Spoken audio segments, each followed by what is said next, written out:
Who is ready for logarithm equations when the log is on both sides of the equation? Holy hot dog, I'm ready for it too, you guys. I know you guys are super pumped up.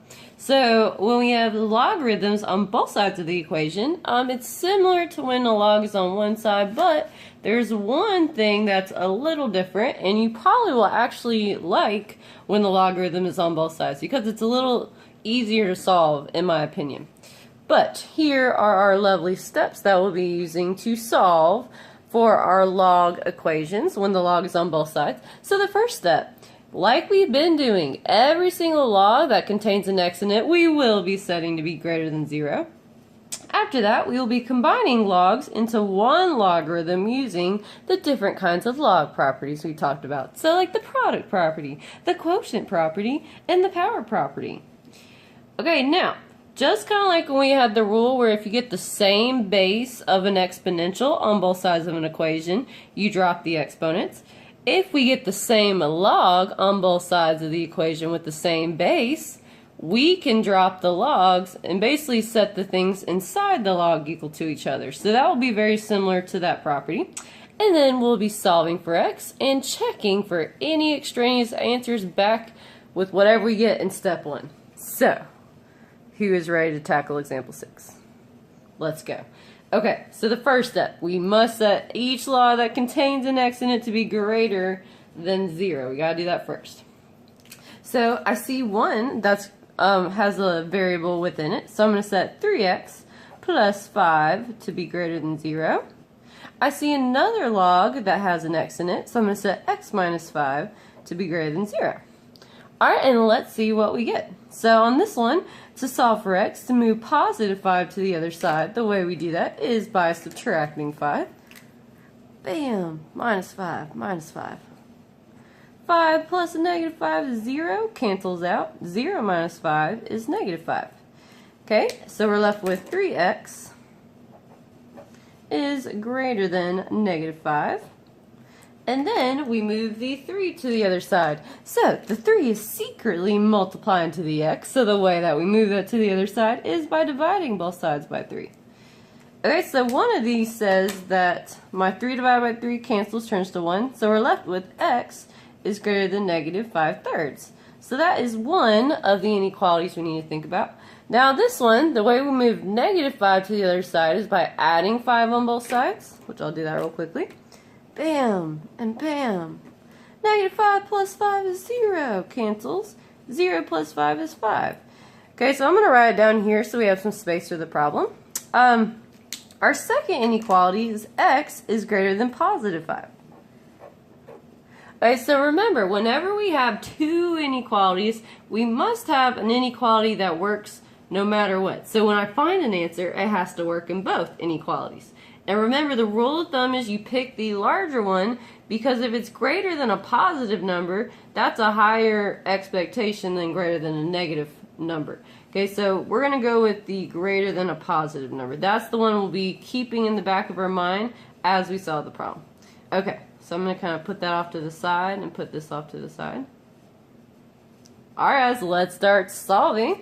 So, in this problem, first of all, we must combine our logarithms into one log, okay, using log properties, which, since I'm subtracting with two logs, okay, if you remember, the way we combine those into one log is through the quotient property.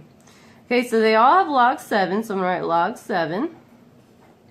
Okay, remember, when you go from left to right, you put the first number in the numerator of your fraction when we use the quotient property. So that'll be 3x plus 5. Okay, and we put the number that is subtracting to the first number, or our second number from left to right, in the denominator. Alright, and then we have log base 7 of 8.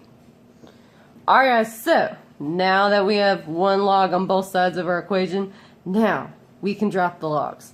Okay, so what I mean by that, do you guys see that there is a log of base 7 on both sides of the equation? Holy hot dogs. So, since we have the same base on both sides, we can now drop what is ever inside the logarithm.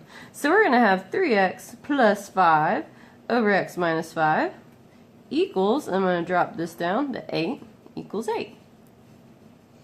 Alright. So, on these, when we have a fraction equals a number, I'm going to go ahead and write this as a fraction because that's going to help us when we solve. Okay, and whenever you have a fraction equals a fraction, notice the equal sign is right here. You can only do this if there's an equal sign. Okay, if there's an equal sign, the way you solve is by cross multiplying. So let's see what happens. Okay, I'm going to cross this way first. Okay, so 3x plus 5 times 1 will be 3x plus 5.